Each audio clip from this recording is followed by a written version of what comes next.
Rêve prémonitoire, voyance, don pour pressentir l'avenir ou ressentir les ondes qui nous entourent.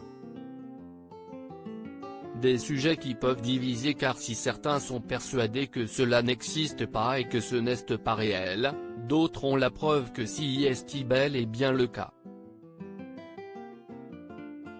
Nathalie Marquet est très sensible et, comme elle l'a confié lors d'une interview pour le magazine Gala, cela lui a notamment permis de sauver la vie de Jean-Pierre Pernaut. Outre la pièce de théâtre Les Tontons Farceurs dans laquelle elle s'apprête à jouer avec Philippe Chevalier, la maman de Tom, 17 ans, et Lou, 18 ans, sort le livre Moi j'y crois le 16 septembre prochain, chez Guitry Daniel éditeur. L'occasion pour elle d'évoquer sans tabou son don.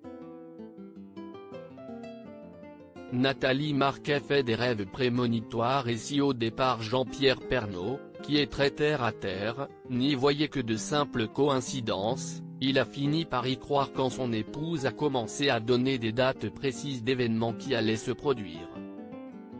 Cela a commencé avec ses rendez-vous avec des voyants. Alors qu'elle n'avait que 17 ans, une voyante a vu sa victoire à Miss France 1987. Garçon manqué à l'époque, elle n'y a pas cru une seconde. Mais le jour de l'élection, quand elle s'est retrouvée face à la représentante de la Réunion avant l'annonce du résultat, elle a su que c'était elle qui allait être sacrée. Ses rêves prémonitoires sont arrivés vers l'âge de 20-21 ans. Ainsi, elle a prédit de funestes événements comme la date de la mort du frère de Jean-Pierre Pernaut ou celle de son jardinier.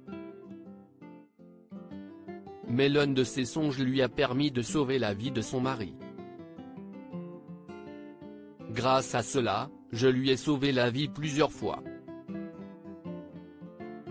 Par exemple, quand on lui a posé des stents.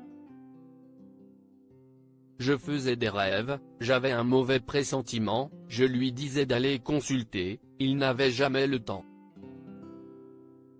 Il n'y avait rien sur son électrocardiogramme mais le cardiologue a poussé les examens, son artère principale était bouchée à 98%. Il a été opéré 3 jours plus tard, a expliqué la belle brune de 54 ans. Nathalie Marquet a également senti qu'il devait faire des examens quand il a eu son cancer de la prostate et fort heureusement, il l'a une fois de plus écouté. Même chose pour moi à la Martinique en 1997. Les médecins m'avaient diagnostiqué une dingue. Mais je sentais que c'était plus grave.